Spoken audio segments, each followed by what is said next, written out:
The Georgia sun beat down on the auction platform like a hammer on an anvil. It was September 1858, and the air in Savannah smelled of salt water, sweat, and desperation. Thomas Webb stood at the edge of the crowd, his hat pulled low over his eyes. He didn't want to be here. He hated everything about slave auctions, the way men examined human beings like livestock, the crying children torn from their mothers, the casual cruelty of it all. But his cotton plantation was failing. His workers had been struck by fever last month, and he was short-handed with harvest season approaching. His farm manager, a harsh man named Silas, had insisted they needed more hands. "Just one," Thomas had said. "We buy one person to help with the harvest and that's all." Now he stood in the crowd of plantation owners and traders, feeling sick to his stomach. The auctioneer, a fat man with a red face, pulled a woman onto the platform. She was thin, maybe 30 years old, with dark skin and eyes that looked past the crowd like she was seeing something far away. Her dress was tattered, her feet bare and bleeding. "Here we have a healthy female," the auctioneer shouted. "Named Sarah, says she can cook, clean, and work the fields. No husband, no children. Starting bid is 3 cotton bales." Silence. Thomas looked around. No one was bidding. That was unusual. Even in hard times, someone always bid. "3 bales is too much for that one," a man next to Thomas muttered. "She looks half dead already." "2 bales," the auctioneer called, desperation creeping into his voice. "Come now, gentlemen, that's a bargain." Still nothing. The woman on the platform hadn't moved. She stood perfectly still, her eyes fixed on some distant point beyond the crowd. There was something about her stillness that caught Thomas's attention. It wasn't defeat. It was something else. Something that looked almost like dignity. "1 bale," the auctioneer said, his face now purple with frustration. "1 cotton bale and she's yours. This is robbery, gentlemen, highway robbery." Thomas didn't know what made him do it. Maybe it was the memory of his mother, who had raised him to believe that all people deserved respect. Maybe it was the shame burning in his chest at being part of this nightmare. Maybe it was just the look in that woman's eyes. "I'll take her," he said, his voice carrying across the suddenly quiet crowd. "Sold," the auctioneer shouted before Thomas could change his mind. "1 bale to Mr. Webb." As Thomas paid and received the papers, men laughed around him. "You got cheated, Webb," someone called out. "That woman won't last a week in the fields." "Probably diseased," another added. "That's why nobody else would touch her." Thomas ignored them. He walked up to the platform where the woman stood waiting. Up close, he could see she wasn't as old as he'd thought. Maybe 25, but her eyes looked ancient. "My name is Thomas Webb," he said quietly. "I have a small cotton farm about 20 miles north of here. Can you walk that far?" She looked at him directly for the first time. "Yes, sir." Her voice was educated, not the rough dialect he expected, but clear, careful English. "What's your name?" "Sarah, sir, Sarah Morrison." Something about that name tugged at Thomas's memory, but he couldn't place it. They walked in silence through the dusty streets of Savannah, toward the edge of town where Thomas had left his wagon. Sarah moved slowly but steadily, never complaining even though her feet left small spots of blood on the dirt road. When they reached the wagon, Thomas gestured to the back. "You can ride in the—" "I'll walk, sir," Sarah interrupted. "It's not proper for me to ride." Thomas felt anger rise in his chest, though not at her. At the whole cursed system that made a grown woman believe she couldn't sit in a wagon. "I'm telling you to ride," he said firmly. "I don't need you collapsing before we even get home." She climbed into the back without another word. The journey took 6 hours. Thomas's farm was small compared to the massive plantations that dominated Georgia. Just 200 acres, with a modest house, a barn and quarters for the 12 people who worked his land. Thomas had inherited the farm from his father 3 years ago, along with the people who lived on it. He tried to run things differently than other plantation owners. He didn't whip his workers. He made sure they had enough food and decent housing. He'd even taught some of them to read, though it was illegal in Georgia. But he knew the truth that kept him awake at night. None of that made him a good man.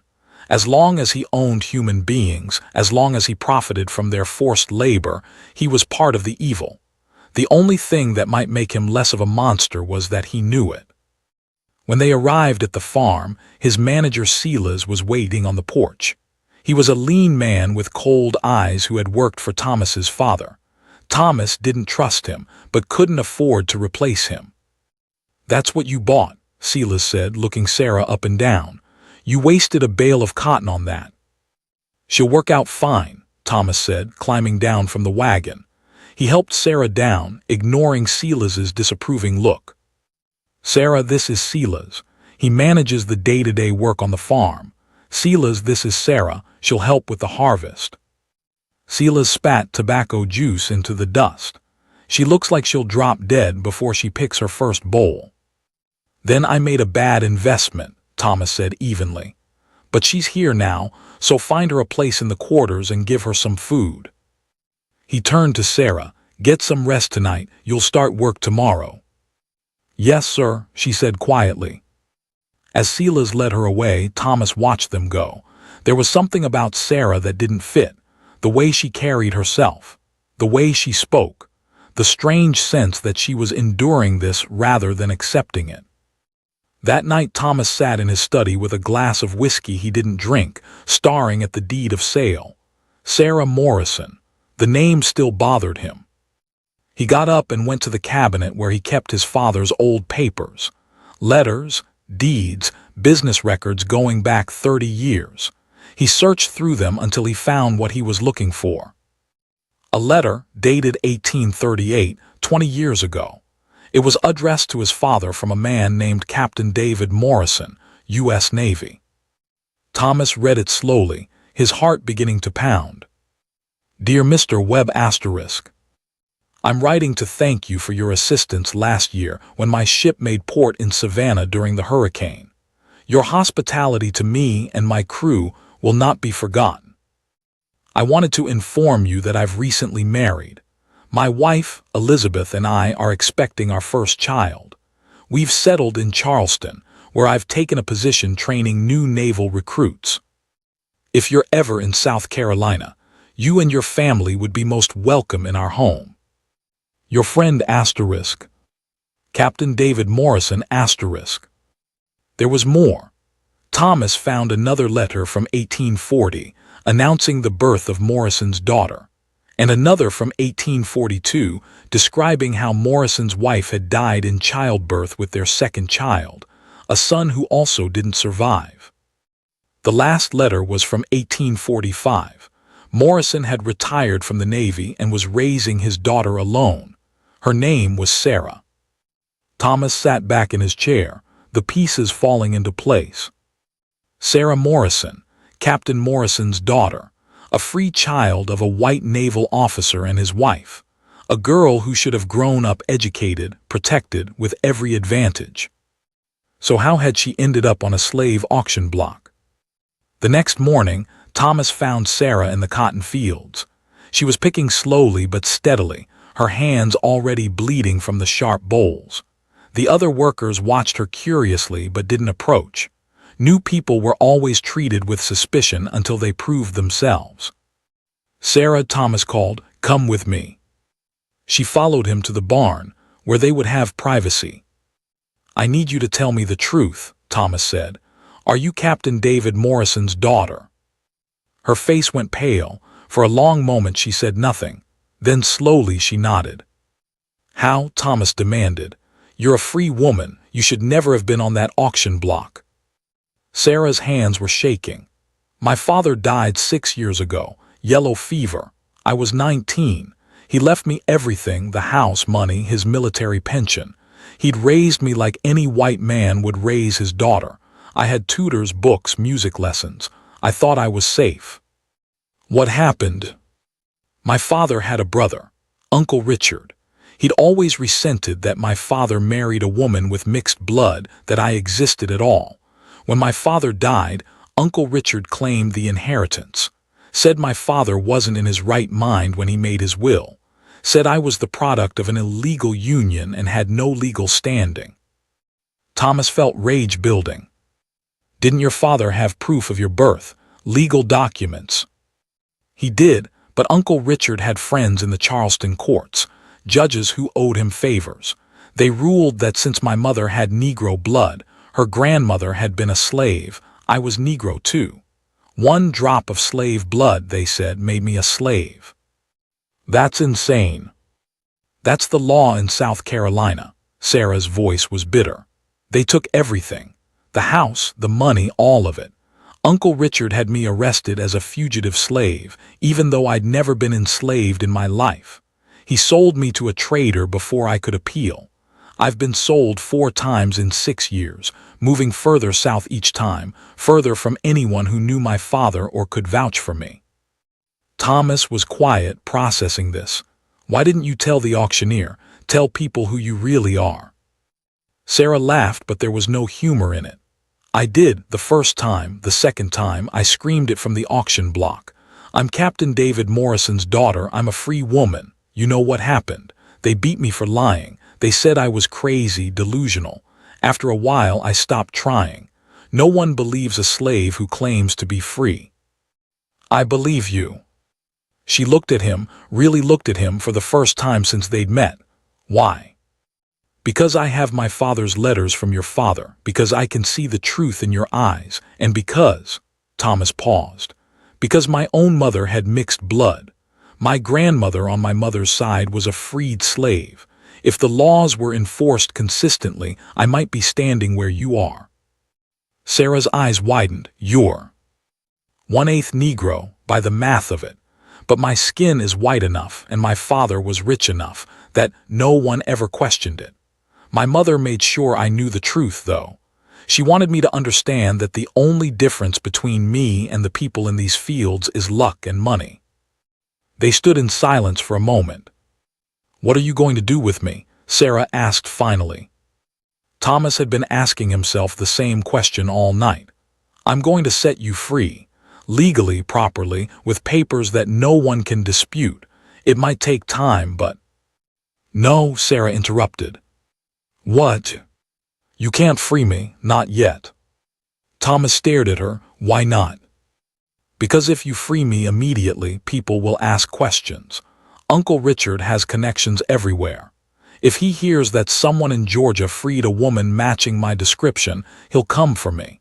He'll claim I'm his property, that you stole me, and he has enough money and power to make it stick. She stepped closer, her voice urgent. But if I stay here, if I work for you for a while, no one will pay attention. I'm just another field hand, invisible, safe. And while I'm here, maybe you can help me find proof of who I really am. My father kept records, birth certificates, military papers, letters. They're hidden somewhere. If we can find them, I can fight Uncle Richard legally. Thomas understood. You want to take down the man who destroyed your life. I want justice, not just for me. For every person who's been stolen from their life the way I was stolen from mine. Thomas held out his hand.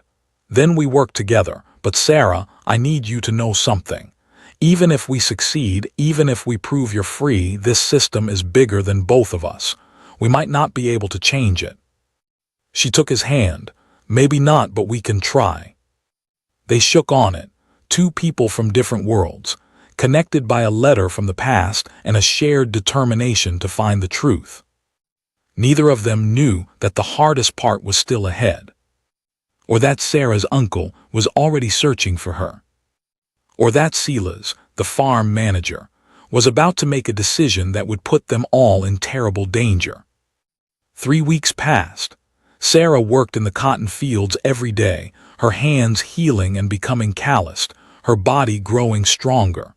The other workers on the web farm slowly began to accept her presence. An older woman named Ruth took Sarah under her wing, showing her the rhythms of plantation work, teaching her how to pace herself so she didn't collapse in the afternoon heat. You weren't raised to this, Ruth said one evening as they washed clothes by the creek. I can tell. You move like someone learning a foreign language. Sarah didn't deny it. My father raised me differently. He dead now? Yes. Ruth nodded. That's usually when the trouble starts, when the good ones die and the bad ones take over. Sarah looked at the older woman. What about Mr. Webb? Is he good or bad? Ruth was quiet for a moment, scrubbing a shirt against the washboard. He's better than most. Doesn't use the whip, makes sure we eat, lets us keep gardens, even taught my son to read, though Silas nearly had a fit about it. But he still owns us, and as long as that's true, there's no such thing as good. Ruth met Sarah's eyes, though I suppose better than most is something. That night, Thomas called Sarah to the house. She climbed the back steps nervously, aware that Silas was watching from the barn. The manager had been suspicious of her from the start, and lately his attention had become more focused. Thomas was waiting in his study. Maps and papers covered his desk. I've been making inquiries, he said without preamble, carefully through people I trust, about your father's estate in Charleston. Sarah's heart jumped, and the house was sold 3 years ago. Your uncle pocketed the money, but I found something interesting. Your father had a friend, another naval officer named Lieutenant James Crawford. He retired and lives in Savannah now. I think he might have some of your father's personal effects. Can we contact him? I already did. He's coming here tomorrow. Thomas paused. Sarah, I need to warn you. If Crawford has evidence of your identity, things are going to move fast, and your uncle will find out. We need to be ready for that. I've been ready for 6 years. The next afternoon, Lieutenant Crawford arrived in a carriage. He was a stout man in his 60s with white hair and a weather-beaten face. Thomas met him at the house, and after a brief conversation, sent for Sarah. She came in through the back door, her heart pounding. Crawford stood when he saw her. His face went pale, then red, then pale again. Good God, he whispered. Sarah, little Sarah Morrison. She nodded, not trusting her voice. I thought you were dead. Your uncle said you died of fever, same as your father. He held a funeral and everything. Crawford turned to Thomas. What in hell is going on here? Thomas explained everything while Crawford listened, his face growing darker with each word. That bastard, Crawford said finally. Richard Morrison was always a piece of work, but this is beyond the pale. David would be turning in his grave. Do you have any of Captain Morrison's papers? Sarah asked. Anything that proves who I am? Crawford nodded slowly. I might. After David died, I went to the funeral. Richard was already making noises about contesting the will. David had asked me years earlier to hold onto some documents, birth certificates, his marriage license, letters from his commanding officers. He was worried something might happen to them. Where are they? In a safety deposit box in Savannah. I kept them because David was my friend and I promised, but I never thought, he looked at Sarah, I never thought they'd be needed like this. Thomas leaned forward. Can you get them? I can, but Webb, you need to understand what you're getting into. Richard Morrison has connections throughout South Carolina and Georgia. Judges, politicians, slave catchers. If he finds out Sarah is alive and you're helping her, he'll come after both of you with everything he has. Let him come. Crawford studied Thomas for a long moment. You're a braver man than most, or a more foolish one. I haven't decided which. Can you get the papers or not? I'll have them by tomorrow evening. Meet me at the Savannah docks, 9 o'clock. And Webb, Crawford's voice was serious. Watch your back. Richard Morrison didn't get rich and powerful by playing fair. After Crawford left, Sarah and Thomas sat in the study, the weight of what they were attempting settling on them. We should plan for the worst, Thomas said. If your uncle finds out and comes here with the law, we need to be ready. What can we do? The law is on his side. Maybe, but I have something Richard doesn't. Thomas pulled out a leather folder. My father kept records of everything, including his correspondence with your father. Letters proving your father was a free man, a naval officer, that he had a legitimate daughter. It's not as good as your birth certificate, but it's corroborating evidence. Will it be enough? I don't know, but it's a start. What neither of them knew was that Silas had been listening outside the door. The farm manager had suspected something was wrong from the beginning. Thomas had paid too much attention to this new woman, had been too protective of her. Now Silas knew why, and he knew exactly what to do with that information. There was a standing reward in Charleston, $500 for information leading to the capture of Richard Morrison's runaway niece. Silas had seen the notice 3 years ago and filed it away in his memory. He hadn't connected it to Sarah until tonight, but now everything made sense. $500. That was more than Silas made in 2 years working for Webb. He slipped away from the house and saddled a horse. The ride to Savannah would take most of the night, but he could be back before anyone noticed he was gone. He just needed to send one telegram to Charleston. The next day felt normal. Sarah worked in the fields. Thomas handled plantation business. The sun rose and set like it always did. But that night, as Thomas prepared to ride to Savannah to meet Crawford, he found all 4 wheels of his wagon had been damaged. Cut deliberately, the work of someone with a knife. Silas, Thomas muttered. He found his manager in the barn. Did you see anyone near my wagon today? No, sir, must have been vandals. Thomas didn't believe him, but he had no proof. I need to borrow a horse. All the horses are lame, sir. Something in their feed today, probably bad grain. Thomas felt ice in his stomach, all of them. Every one. Strange coincidence, isn't it? It wasn't a coincidence. Silas was delaying him, keeping him from reaching Savannah. But why? Saddle your own horse, Thomas ordered. I'm taking it. Can't do that, sir. How will I get around the farm? I don't care, that's an order. Silas's face hardened. Mr. Webb, I quit, effective immediately. He walked out of the barn, mounted his horse, and rode away before Thomas could respond. Thomas had no choice. He ran. It was 8 miles to the nearest neighbor who might lend him a horse. He ran until his lungs burned and his legs felt like lead, but he made it. He borrowed a horse and rode hard for Savannah. He arrived at the docks at 9:30, half an hour late. Crawford was waiting, packing nervously. Where the hell have you been? Sabotage. Someone didn't want me to get here. Do you have the papers? Crawford handed over a leather portfolio. Everything your father left me, Sarah. Birth certificate, baptism records, your father's military service record, his marriage license. It's all here. Thomas opened the portfolio and examined the documents by lamplight.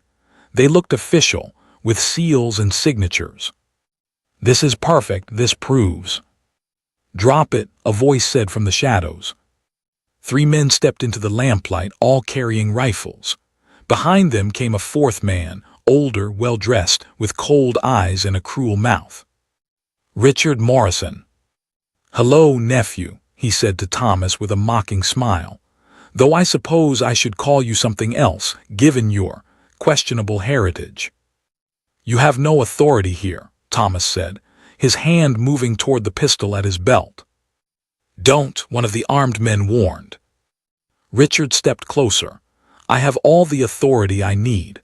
Warrant signed by a federal judge declaring that my niece Sarah is a fugitive slave who belongs to me, and warrants for anyone who's been harboring her. He smiled. That would be you, Mr. Webb. Those warrants are fraudulent. Sarah was never your property. She's a free woman, and these documents prove it. Do they? Let me see. Richard snatched the portfolio from Thomas's hands. He examined the documents carefully, then, to Thomas's horror, pulled out a match. No, Thomas lunged forward, but the armed men grabbed him. Richard set fire to the documents one by one, letting them fall into the water. Birth certificate, military records, marriage license, all of them burned and sank. "There," Richard said pleasantly. "Now there's no proof at all, just the word of a slave and a man with Negro blood." He turned to his men. "Take them both. The woman's at Webb's farm. We'll collect her on the way back to Charleston." Crawford stepped forward. "You can't do this. I'm a witness to this crime." "Are you?" Richard's smile widened. "Or did you sell those documents to Webb as forgeries? That's what my report will say. And who do you think the courts will believe? A respected businessman like me or a retired drunk like you?" It was perfectly planned. Richard had outmaneuvered them completely. Thomas and Crawford were thrown into a wagon, their hands bound. Richard's men drove toward Webb's farm, arriving just before midnight. They found the house dark and quiet. Too quiet. Richard kicked in the front door, his men behind him with torches. "Search every building," he ordered. "Find her." They searched the house, the barn, the quarters where the workers slept, every hiding place they could think of. But Sarah was gone. Ruth stood in the doorway of her cabin, her arms crossed. "If you're looking for that new girl, she ran off this afternoon, said something about heading north." "Which direction?" Richard demanded. Ruth pointed toward the woods. "That way, but she's got hours on you, could be anywhere by now." Richard's face turned purple with rage. He grabbed Ruth by the throat. "You're lying, old woman." "No, sir," Ruth gasped. "I swear she's gone."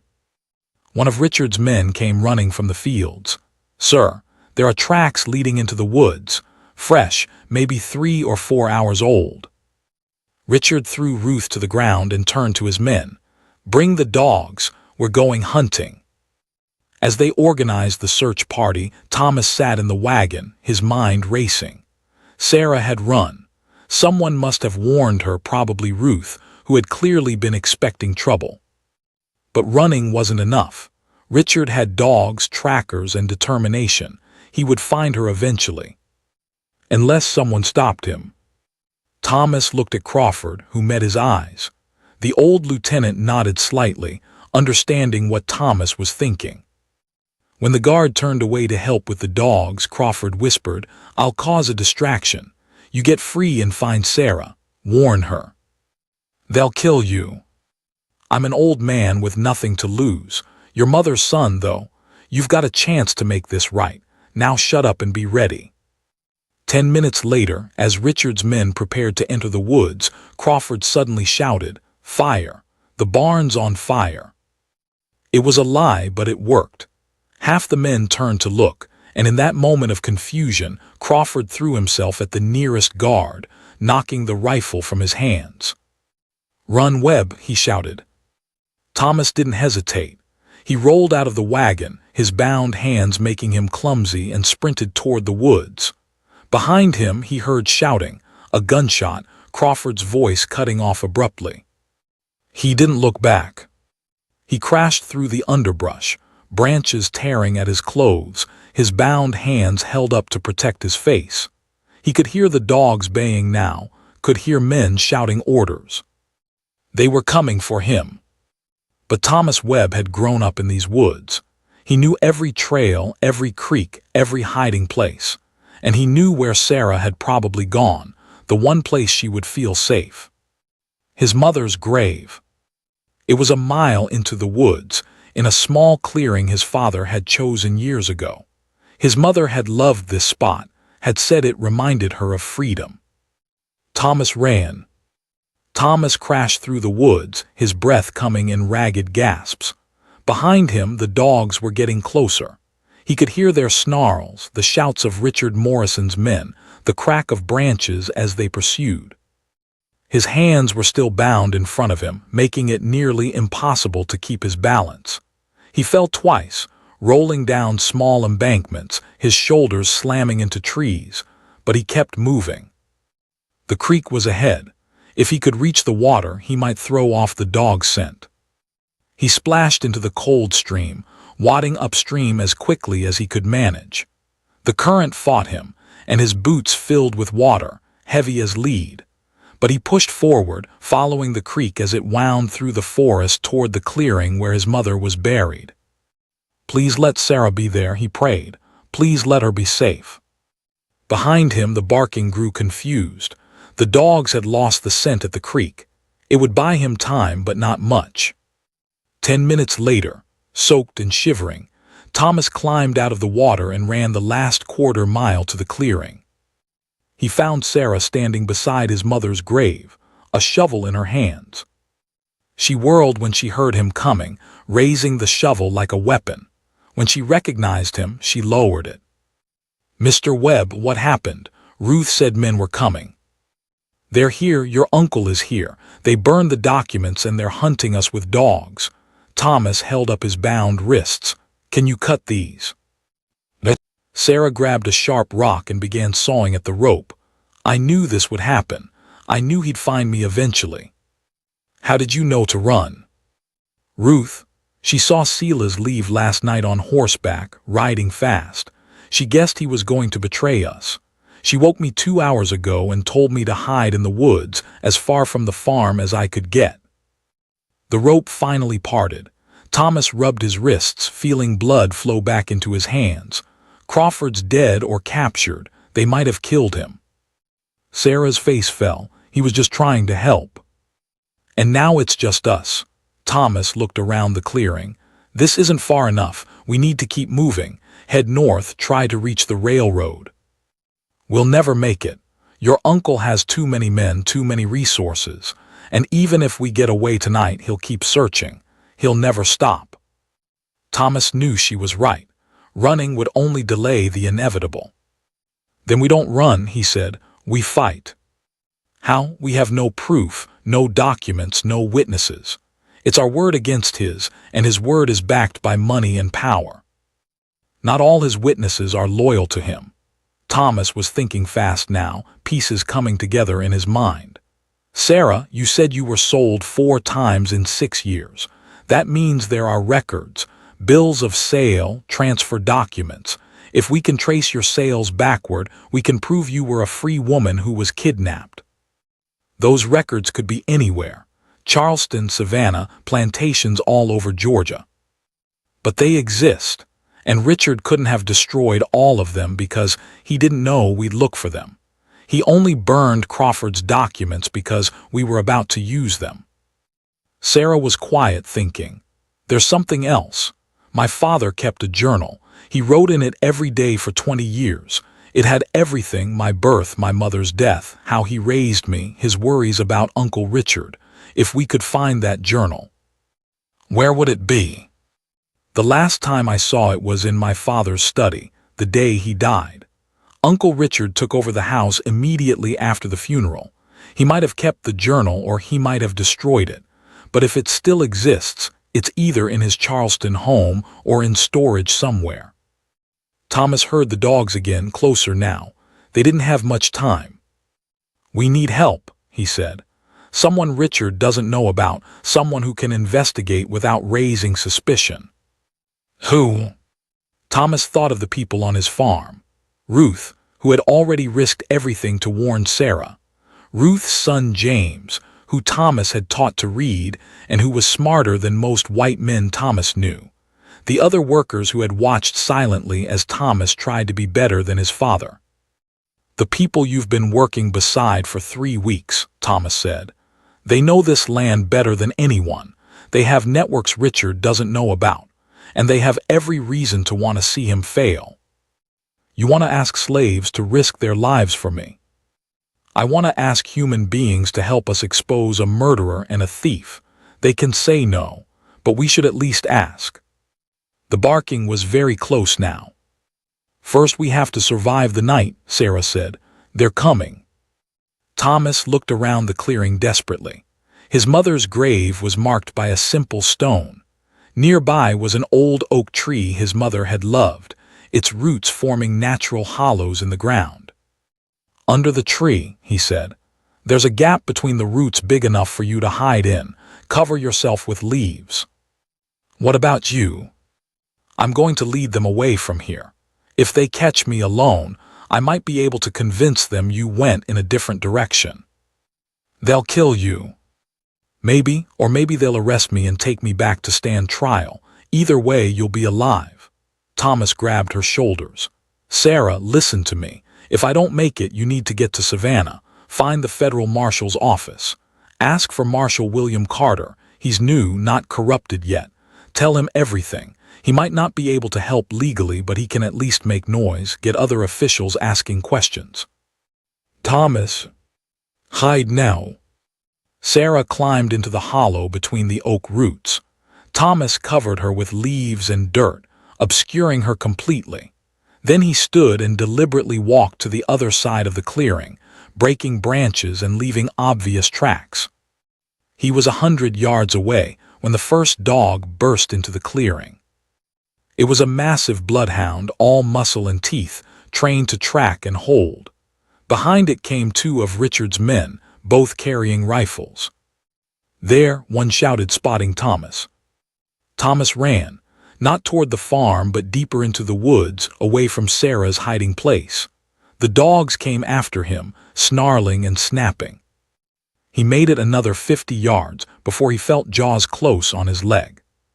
He went down hard, rolling, trying to protect his throat as the dog attacked. Pain exploded through his calf and he screamed. Call off your dog, he shouted. One of the men whistled and the bloodhound reluctantly released him. Thomas lay on the ground, breathing hard, his leg bleeding. Richard Morrison emerged from the trees, unhurried, confident. He looked down at Thomas with contempt. Where is she? Gone north. She ran hours ago. Liar, Richard kicked Thomas's wounded leg.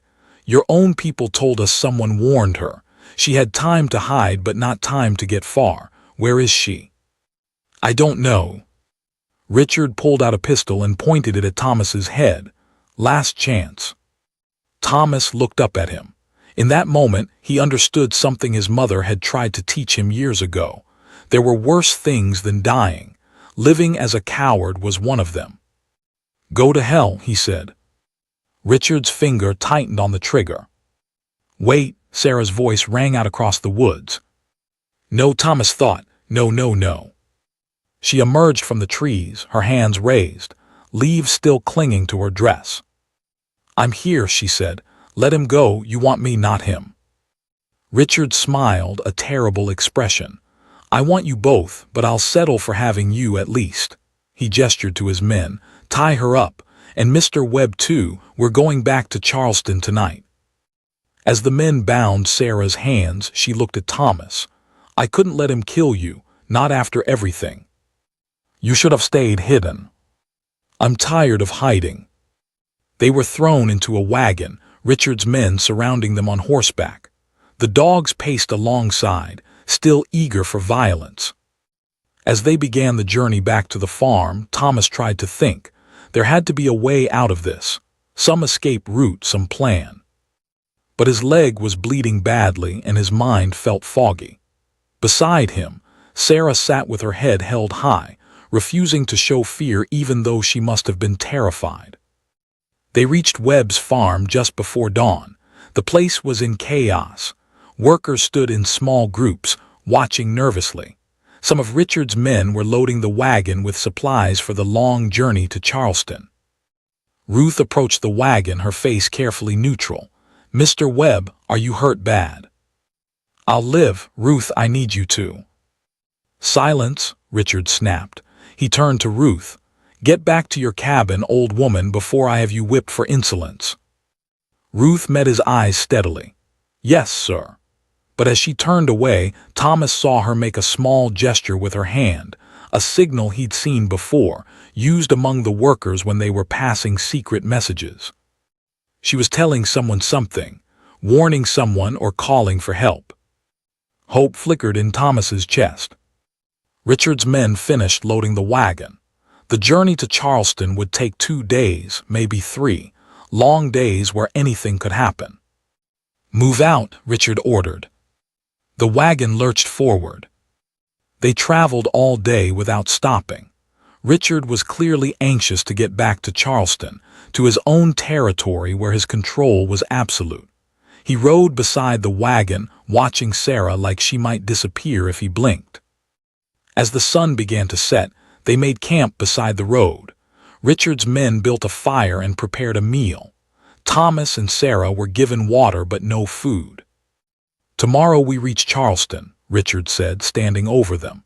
"And then, my dear niece, you'll sign papers transferring all legal claims to your father's estate to me.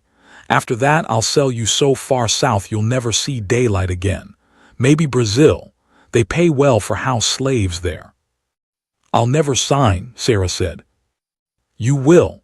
After a few days in the Charleston City jail, you'll be amazed what you'll agree to, and if you don't," he shrugged, "well, accidents happen to troublesome slaves. I can always say you tried to escape and got shot in the process." He walked away, leaving them bound and alone. Thomas whispered, "We need to escape, tonight while they're sleeping." "How? We're tied up and surrounded by armed men." "I don't know, but I know we can't reach Charleston. If we get there, you're finished." They sat in silence, watching the fire burn down, the guards taking shifts. Thomas's leg throbbed with pain and he could feel fever starting to set in from infection. He was running out of time. Midnight came. The camp was quiet except for 2 guards standing watch and the sound of snoring from the sleeping men. Then from the darkness beyond the firelight came a low whistle. One of the guards turned. "What was that?" "Probably a bird," the other guard said. The whistle came again, closer. Both guards moved toward the sound, rifles ready. There was a sudden commotion, muffled shouts, the sound of something heavy hitting flesh, then silence. Thomas's heart pounded. What was happening? Figures emerged from the darkness. Ruth carrying a knife, her son James holding a club, and behind them 6 more workers from Webb's farm, all armed with whatever they could find. "Told you I'd come," Ruth whispered, cutting through Thomas's bonds. "Now get up before the others wake." James freed Sarah while Ruth checked Thomas's leg. "That's infected bad. You need a doctor." "Later, we need to move." But it was too late. One of Richard's men had woken and was reaching for his rifle. "They're escaping," he shouted. The camp erupted into chaos. Gunfire split the night. Thomas threw himself over Sarah, protecting her body with his own as bullets whined past their heads. Ruth's son James swung his club, connecting with a guard's skull. The man dropped.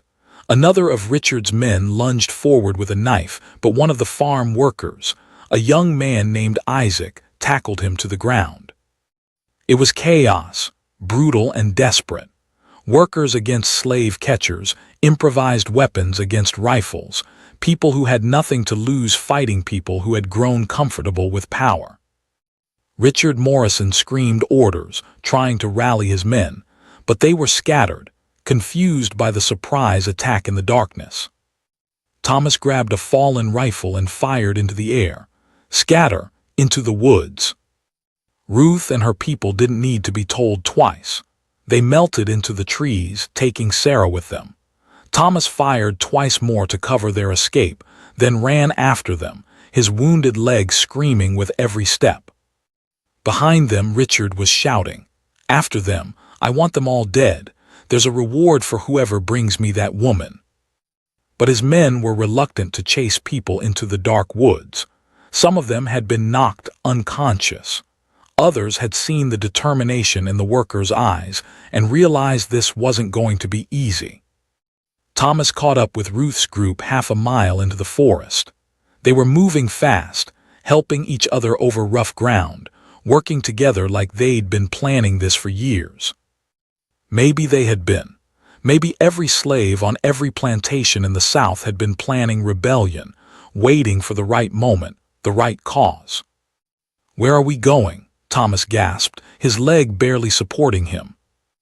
"There's a place," Ruth said. "An old settlement in the swamp about 10 miles from here. Runaways have been using it for 20 years. If we can reach it before dawn, we'll be safe. Swamps are dangerous at night." So are slave catchers. Ruth's face was grim. We got a choice, risk the swamps or risk Morrison's men. I'll take snakes over slavers any day. They pushed deeper into the wilderness. The forest gave way to marsh, then to true swamp. The ground became soft and treacherous. Strange sounds echoed in the darkness, frogs, alligators, birds that called out warnings. Sarah stayed close to Thomas, helping support him when his leg threatened to give out.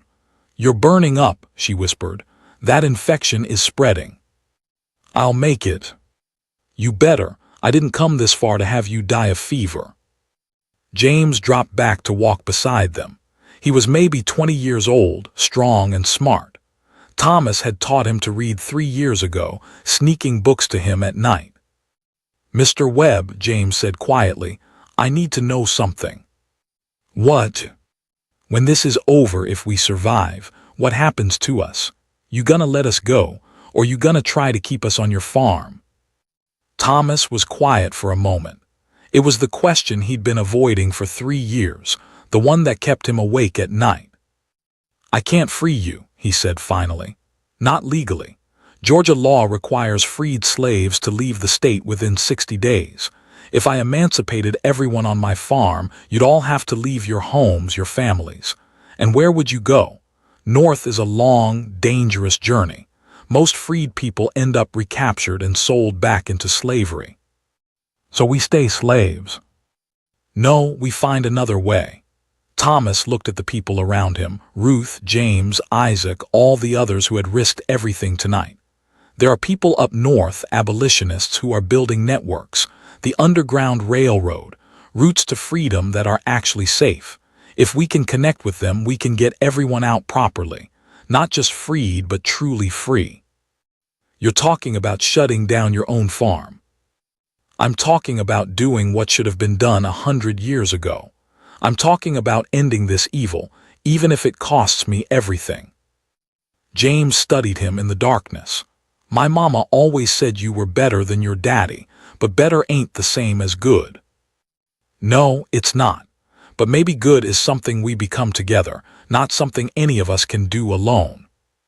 They walked in silence for a while. Ruth raised her hand suddenly.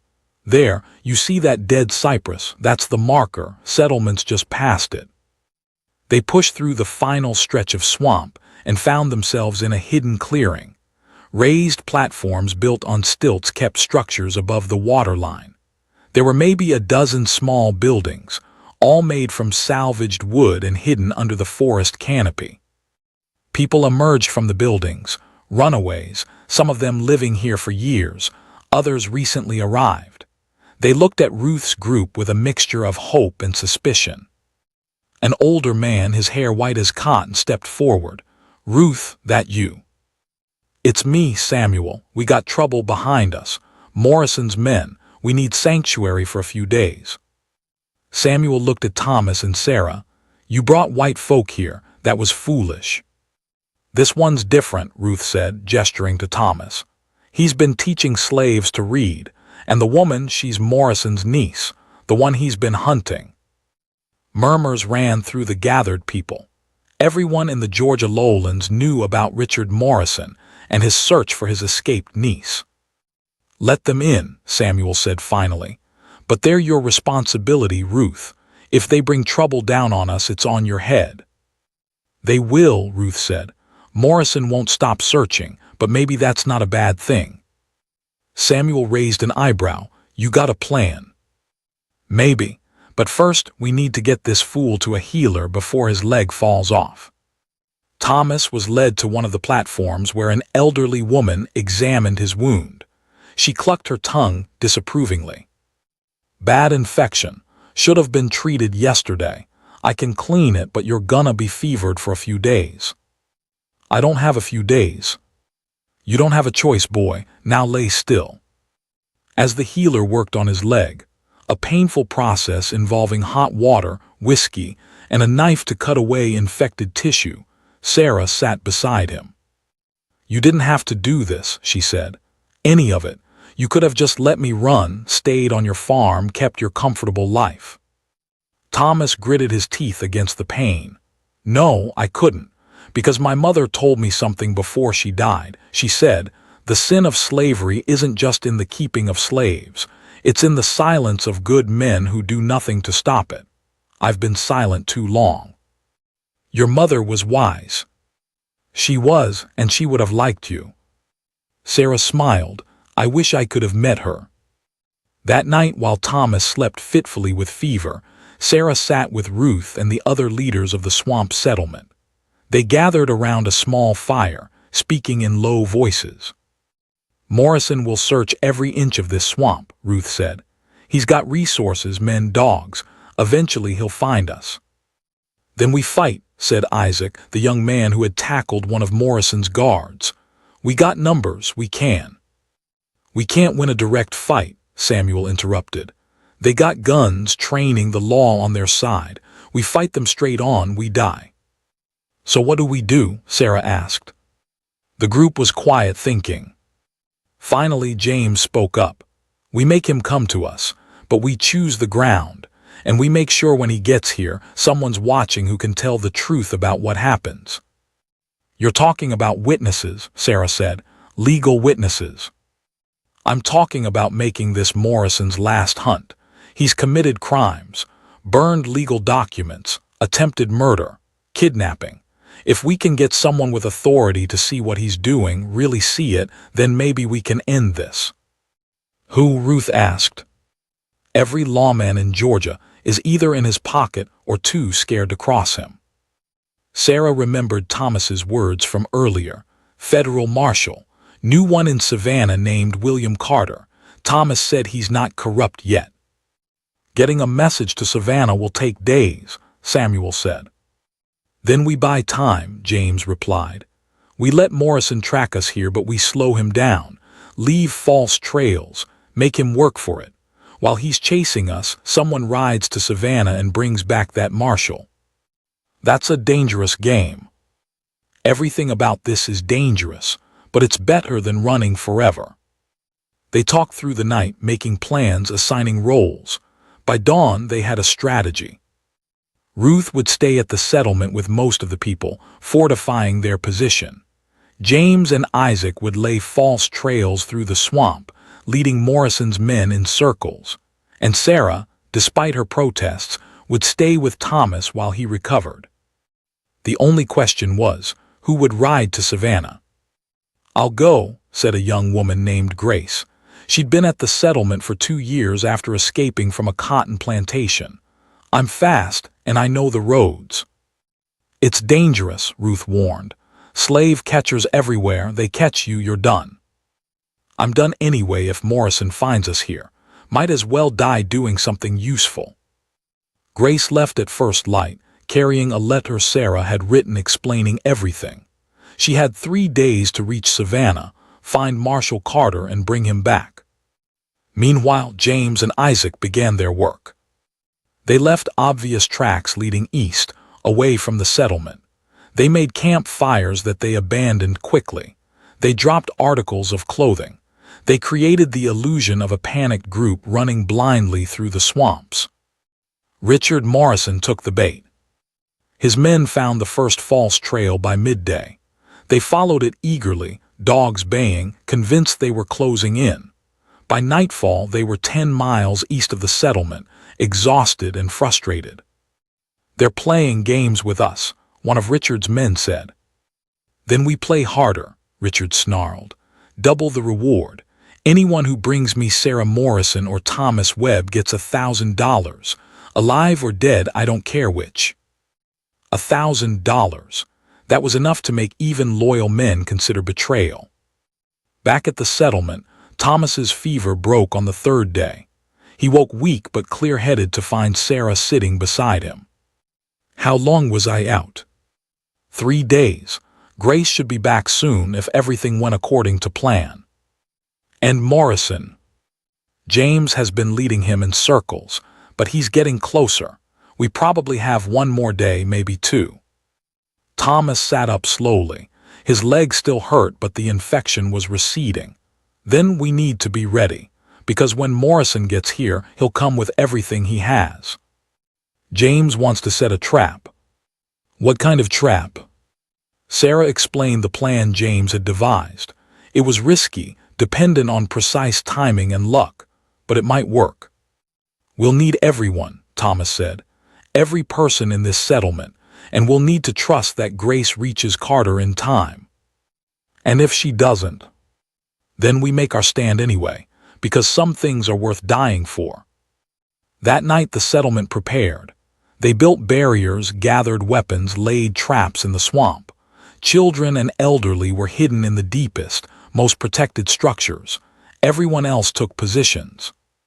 And they waited. Grace arrived at dawn on the fourth day, riding a borrowed horse into the settlement with Marshal William Carter and 6 federal deputies behind her. Carter was a lean man with hard eyes and a reputation for fairness. He looked around the settlement, taking in the armed former slaves, the defensive positions, the determination on every face. "This better be worth pulling me out of Savannah," he said. Sarah stepped forward. "My name is Sarah Morrison. My Uncle Richard kidnapped me, enslaved me illegally, murdered federal evidence, and is currently hunting me with the intent to kill. I need your help." Carter studied her. "That's quite a list of accusations. And I can prove all of them. But first, we need to survive the next few hours, because my uncle is coming and he won't stop until I'm dead or back in chains." Carter looked at his deputies. "Set up a perimeter. Anyone comes into this swamp with weapons, you identify yourself as federal marshals and order them to stand down.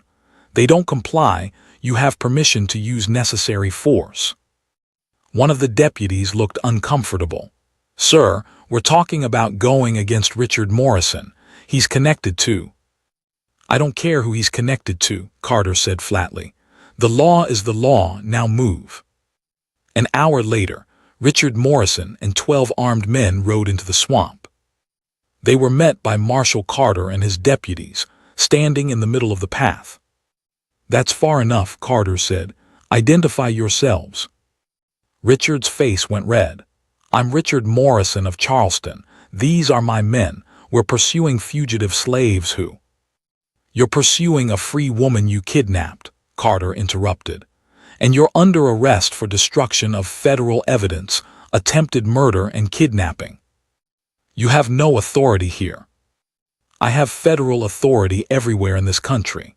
Now dismount and surrender your weapons, or I'll have my deputies shoot you where you sit." For a long moment it looked like Richard would fight. His men gripped their rifles. The deputies tensed. Then Sarah stepped out from behind Carter. "Hello, Uncle," she said. "Remember me, your brother's daughter, the one you stole everything from." Richard's face went from red to purple. "You have no proof, no documents, nothing but your word." "Actually," Carter said, "I've been doing some investigating since Miss Morrison's friend arrived in Savannah. I found court records of your petition to have your brother's will overturned. Found depositions from witnesses who saw you threaten Miss Morrison. Found the auction house records showing she was sold as a slave despite having no legal documentation of ever being enslaved." He pulled out a sheaf of papers. "And I found this, a copy of your brother's will, filed with the Navy Department, leaving everything to his daughter Sarah. The Navy keeps very good records, Mr. Morrison." Richard's face went pale.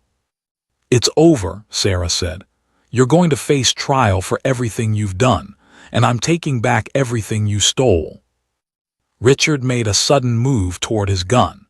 3 federal deputies had their rifles aimed at him before he cleared the holster. "Don't," Carter warned. Richard froze. Then slowly he raised his hands. His men, seeing their employer finished, threw down their weapons and surrendered. As federal deputies handcuffed Richard Morrison, he looked at Sarah with pure hatred. "This isn't over. I have friends, lawyers. I'll be out in a month, and when I am—" "When you are," Carter interrupted, "you'll be facing federal charges that carry a minimum sentence of 20 years. And I'll personally make sure every newspaper from Charleston to Boston knows what you did. How you kidnapped your own niece. How you enslaved a free woman. how you murdered evidence and attempted to murder witnesses. He leaned close to Richard. Your reputation is finished, Morrison. Your business associates will abandon you. Your political friends will pretend they never knew you. You're done. Richard was led away in chains, still cursing and threatening. Thomas, leaning on a crutch, approached Sarah. It's over. It's over, she agreed. But both of them knew it wasn't, not really. Richard Morrison was just one man. The system that had allowed him to enslave Sarah, that had given him the power to destroy lives, that system was still intact. Still, it was a victory, a small one but real. Marshal Carter approached them. Miss Morrison, you'll need to come to Savannah to make formal statements. And Mr. Webb, I have some questions for you about the people on your farm. They're free, Thomas said. All of them. I'm drawing up emancipation papers today. That's illegal in Georgia, without approval from the state legislature. Then I'll break the law. Some laws deserve to be broken. Carter looked at him for a long moment, then nodded. I didn't hear that, but Mr. Webb, you should know there are going to be consequences. Your neighbors won't like what you've done. You might lose everything. I already did, Thomas said, looking at the people gathered around them, Ruth, James, Isaac, Grace, all the others who had fought beside him. And I gained something better. The trial of Richard Morrison became the most talked-about case in the South. Newspapers from Atlanta to Richmond covered every detail. Federal prosecutors built an overwhelming case: kidnapping, fraud, destruction of evidence, attempted murder. Richard's expensive lawyers tried everything, claiming Sarah was lying, arguing that the laws protecting slaves didn't apply, attempting to bribe witnesses. Nothing worked. Marshal Carter had built an ironclad case, and federal judge Helena Northwood, a rare woman on the bench, refused to be intimidated. Sarah testified for 2 full days. She told the court everything: how her father raised her as a free child, how Richard appeared after her father's death, how he used corrupt courts to steal her inheritance and enslave her, how she was sold 4 times, moved through Georgia like property, beaten and starved and dehumanized. The courtroom was silent except for her voice. When she finished, Judge Northwood looked at Richard Morrison with contempt. I've seen many criminals in my courtroom. Thieves, murderers, men who committed terrible acts out of passion or greed. But you, Mr. Morrison, you are something worse. You took your own blood, your brother's only child, and you destroyed her life for profit. You represent everything that is corrupt in our current system. She sentenced him to 25 years in federal prison. As he was led away, Richard shouted at Sarah, You'll never get a penny of your father's money. I spent it all. You've won nothing. But he was wrong. Thomas had been working with lawyers in Charleston, tracing the assets from David Morrison's estate. The house had been sold, yes, but there were other accounts, military pension funds, savings Richard had hidden, investments David had made years before his death. It took 6 months, but eventually Sarah recovered nearly $20,000, a fortune in 1859. Not what her father had left her, but enough to start over. Meanwhile, Thomas faced his own reckoning. True to his word, he had begun drawing up emancipation papers for every person on his farm. But Georgia law was clear. Freed slaves had to leave the state within 60 days or be re-enslaved. And the state legislature, dominated by plantation owners, refused to grant exceptions. Thomas's neighbors were furious. They saw his actions as a threat to their entire way of life. If one plantation owner could free his slaves without consequence, others might follow. The whole economic system could collapse. They tried to stop him. A group of wealthy planters filed a lawsuit claiming Thomas was mentally unsound and shouldn't be allowed to manage his own property. When that failed, they tried more direct methods. One night, riders wearing hoods burned Thomas's cotton fields. The message was clear: fall in line or lose everything. Thomas stood in the ashes of his crops and made a decision. He called everyone on his farm together, all 12 people who had worked his land, plus the others who had helped rescue Sarah from the swamp. "I want you all to be free," he said. "Legally, properly free, with papers no one can dispute, but Georgia won't allow it, so we need to leave Georgia." He pulled out a map. "There are states up north, Pennsylvania, Massachusetts, New York, where slavery is illegal, where you could live as free people without fear of being recaptured. I have money from selling my land, enough to buy passage for all of us and enough left over to help everyone get started in new lives." Ruth stepped forward. "You're talking about the Underground Railroad." "I'm talking about using it in reverse. Instead of people escaping one at a time, we all go together, publicly, legally as much as possible." "They'll try to stop us," James said. "The whole way north, slave catchers will be watching." "Probably, but we'll have something they won't expect: federal protection. Marshal Carter has agreed to provide escorts to the Pennsylvania border. After that, we're on our own, but at least we'll be in free territory." "What about you?" Sarah asked. "You're giving up everything: your land, your family's legacy, your place in society." Thomas smiled. "I'm not giving up anything important. I'm gaining a chance to sleep at night without feeling like a hypocrite." The journey north began in January 1859. Thomas sold his land for a fraction of what it was worth. No one wanted to buy property from the man who had betrayed his class. He used the money to buy train tickets, supplies, and traveling papers. The group that left Georgia numbered 23 people, the 12 from Thomas's farm, 10 from the swamp settlement including Ruth and her family, and Thomas and Sarah. Marshal Carter kept his promise. He and 4 deputies rode with them to the Georgia border, their federal badges protecting the group from local authorities. But once they crossed into South Carolina, they were on their own. The journey was dangerous. They traveled mostly at night, avoiding major towns where slave catchers were known to operate. They slept in barns, churches, and safe houses operated by abolitionists. Twice they were stopped by suspicious sheriffs who didn't believe the Emancipation Papers were real. Both times, Sarah, now dressed in fine clothes and carrying herself like the educated woman she was, convinced the authorities to let them pass.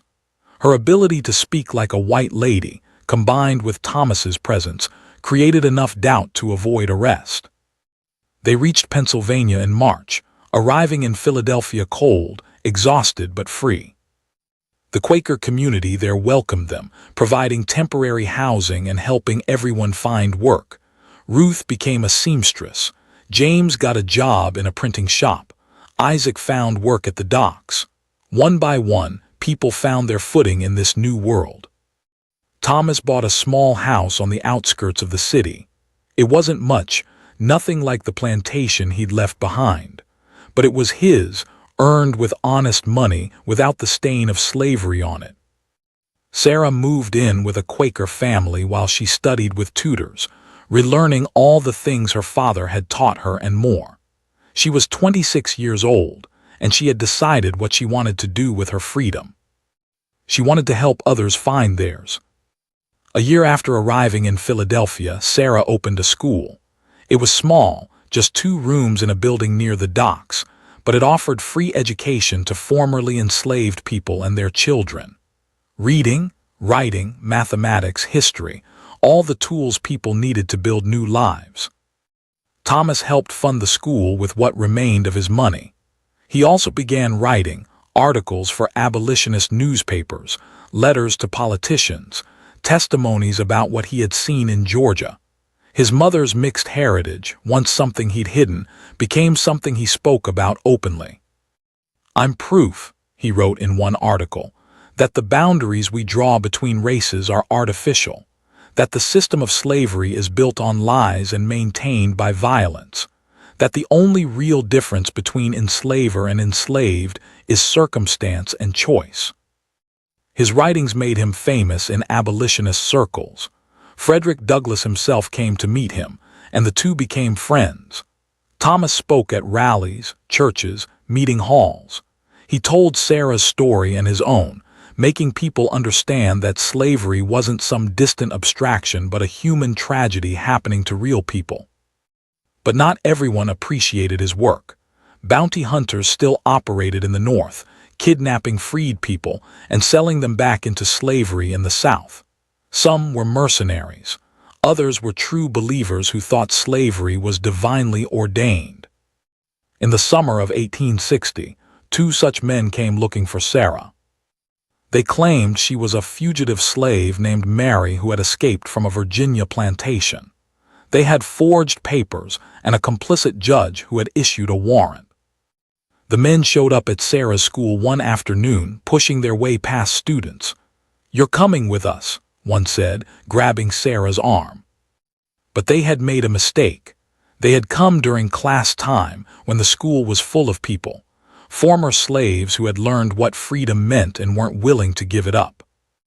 James, now a strong young man who worked at the printing shop, stepped between Sarah and the bounty hunters. "Let her go." "Move aside, boy. This doesn't concern you." "Everything concerns us," Ruth said, appearing with several other women. "You want her, you'll have to go through all of us." The bounty hunters drew weapons. "This is legal. We have papers." "Papers can lie," Thomas said, entering from the back room. He was carrying a shotgun. "Now let her go and leave or I start shooting." The standoff lasted only a moment. The bounty hunters looked around at the room full of people, former slaves who had been beaten and chained but had survived, who had traveled hundreds of miles for freedom, who would fight to the death rather than lose it. The men left. But Thomas knew they'd be back, with more men and more guns. The only permanent solution was legal. He contacted every lawyer in Philadelphia who might help. Most refused. Taking on a case involving alleged fugitive slaves was professional suicide. But one young attorney named Samuel Williams agreed to help. "I'll need ironclad proof of Miss Morrison's identity," Williams said. "Birth records, testimony from people who knew her father, anything that establishes she was never legally enslaved." Thomas and Sarah spent weeks gathering evidence. They tracked down retired naval officers who had served with David Morrison. They found the church in Charleston, where Sarah had been baptized, and obtained a copy of the baptismal record. They located former neighbors who remembered Sarah as a free child. Most importantly, they found David Morrison's journal. It had been in storage in Charleston, mixed with other items from the estate sale. Richard Morrison, in his haste to liquidate everything, had sold off his brother's personal effects without examining them carefully. A book collector had purchased a box of old journals, including David's. The journal was everything Sarah had remembered, 20 years of daily entries describing his life, his daughter, his fears and hopes.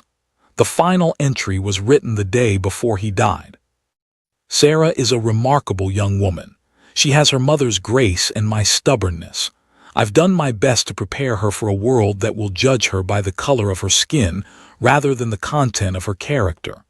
My brother Richard worries me. He's never accepted my marriage or my daughter. I've made arrangements to protect Sarah after I'm gone, but I fear it may not be enough. If anything happens to me, I pray someone will protect my daughter. She deserves to be free. She deserves to be happy. That's all any father can want." With the journal and the other evidence, Samuel Williams filed a federal lawsuit establishing Sarah's legal identity. The case took months to resolve, but finally, in January 1861, a federal judge ruled in Sarah's favor. Sarah Morrison was declared a free woman, born free, never legally enslaved. All attempts to claim ownership over her were null and void. The ruling set a precedent that would help other cases involving people who had been kidnapped into slavery. 2 weeks later, the Civil War began. Fort Sumter was fired upon in April 1861. The country split in two. Everything Thomas and Sarah had worked for seemed insignificant compared to the massive conflict erupting around them. But in another sense, Their work had never been more important. Thomas volunteered to help recruit black soldiers for the Union Army. He spoke at rallies, encouraging formerly enslaved men to fight for their freedom and the freedom of those still in bondage. Sarah expanded her school, training teachers who would eventually go south after the war to educate freed people. She also worked with the Underground Railroad, which became more active as the war created opportunities for escape. Ruth and her family moved to New York, where her son James became a prominent printer and publisher. He created newspapers that told the stories of Black Americans in their own voices, without filtering or censorship. The farm workers who had come north with Thomas spread across Pennsylvania and New York, building lives, raising families, proving every day that freed people could thrive when given the chance. The war lasted 4 years. When it ended in 1865, with slavery abolished throughout the nation, Thomas and Sarah stood together at a celebration in Philadelphia. "We did it," Sarah said. "It's really over." "This part is over," Thomas corrected.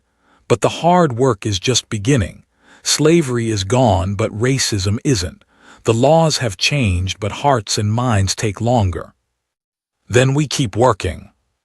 "We keep working," Thomas agreed. Sarah's school eventually grew into a college that still exists today.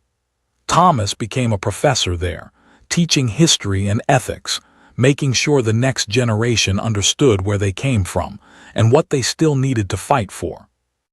In 1870, when Sarah was 37 years old, she married a teacher at the college, a gentle man named William Jefferson who had escaped slavery in Alabama as a child. They had 3 children, all of whom went to university and became teachers themselves. Thomas never married, but he lived a full life surrounded by friends, students, and the extended family he had built. He lived to see the 14th Amendment ratified, guaranteeing equal protection under the law. He lived to see black men vote, hold office, build businesses. He also lived to see the rise of Jim Crow laws, the continuation of violence and discrimination, the long struggle for true equality that would extend far beyond his lifetime. But he never regretted his choice to leave Georgia, to free the people on his farm, to help Sarah reclaim her life. On his deathbed in 1892, at age 73, he was surrounded by Ruth, now elderly herself, James and his children, Sarah and her family, and dozens of others whose lives he had touched. "Did I do enough?" he asked Sarah weakly. "You did more than enough," she said, holding his hand. "You chose to be good when it was easier to be comfortable. That's everything. Your father would be proud of you. Our fathers would be proud of both of us." Thomas Webb died with a smile on his face, knowing he had lived according to the principles his mother had taught him. Sarah Morrison Jefferson lived another 30 years, dying in 1922 at age 89. She saw women get the right to vote. She saw her grandchildren attend universities that would have been forbidden to her generation. She saw the beginning of movements that would eventually lead to greater civil rights. But more importantly, she lived freely. She loved freely. She taught freely. She made sure that her father's sacrifice, her own suffering, Thomas's choice, and the courage of everyone who had helped her weren't forgotten. Her journal, kept faithfully for 60 years, is now in the Library of Congress. In it, she wrote, "We are all connected by invisible threads, the enslaved and the free, the powerful and the powerless, the past and the future. What we do matters. Who we choose to be matters. And sometimes one person's courage can change everything. My uncle tried to reduce me to property, to erase my humanity, to destroy my father's legacy. He failed. I am here. I am free. I am loved. And I will spend every day of my life making sure no one else suffers what I suffered. That is my promise. That is my purpose. That is how we honor the dead and protect the living. We remember, we resist, we rise." The story of Sarah Morrison and Thomas Webb became part of the oral history passed down through generations of black families in Philadelphia. It was told to children as a lesson in courage, to adults as a reminder of where they came from, to everyone as proof that change is possible. And though their names are not famous, though their story is not taught in textbooks, it lives on in the people they helped, the students they taught, the lives they changed. Because that's how freedom works. Not through grand gestures or famous heroes, but through ordinary people making extraordinary choices, one day at a time, one person at a time, building a better world brick by brick. The mystery was how a slave woman could wear such dignity, such strength, such unbreakable spirit. The answer was simple: she had never been a slave, not in her heart, not in her soul. She had always been free. And in the end, that truth was impossible to destroy.